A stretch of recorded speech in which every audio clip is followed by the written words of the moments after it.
minamahal naming mga magulang na mula pa sa iba't ibang dako, mga magsisipagtapos, mga panauhin, mga ginoo at bini-bini, magandang araw po sa ating lahat.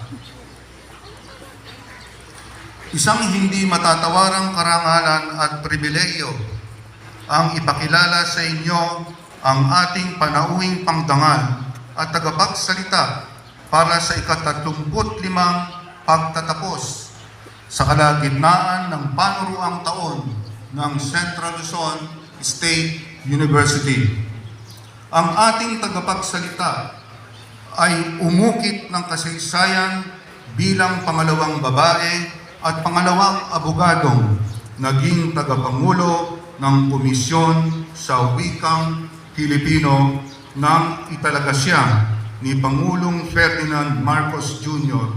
na pamunuan ng komisyon noong Agosto 5 ng nakaraang taon.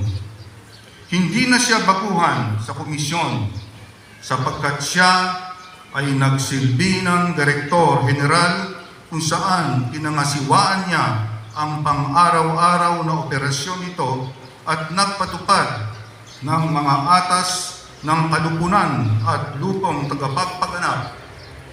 Nagsilbi rin siyang pangkalahatang pinuno at tagapagpatupad ng mga gawain ng sekretariat.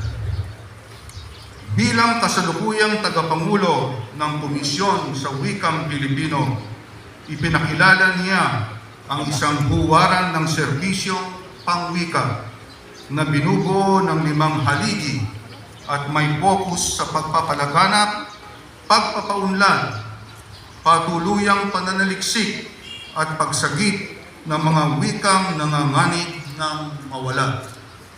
Ang ating tagapagsalita ay isang natatanging alumna ng pamantasan ng lungsod ng Maynila kung saan tinapos niya ang mga degree Bachelor of Business Administration, Major in Accounting, Juris Doctor at Master in Government Management.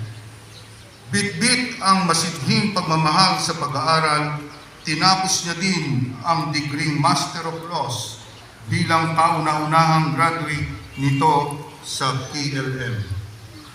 Hindi napigilan nang agad niyang pagpasa sa CPA Board Examination ang masidhi niyang nais na mag-aral ng batas.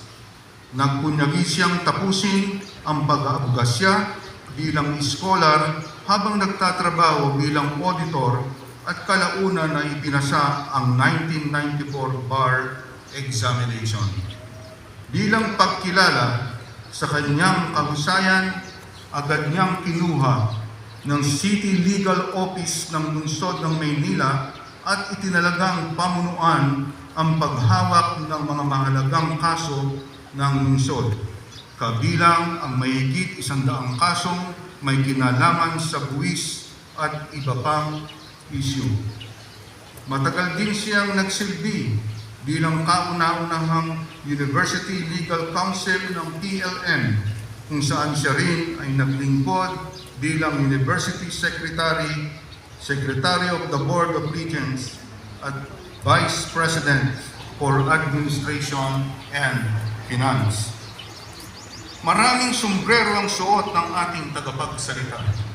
Patunay ito sa lawak at kahinugan ng kanyang karanasan sa paglilingkod sa bayan.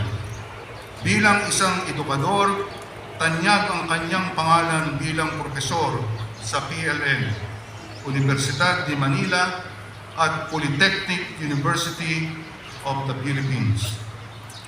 Bilang isang batikang abogado at mananaliksik, marami sa kanyang hinawakang kaso ay nakarating sa kataas-taasang hukuman at nailathala sa Supreme Court reports annotated.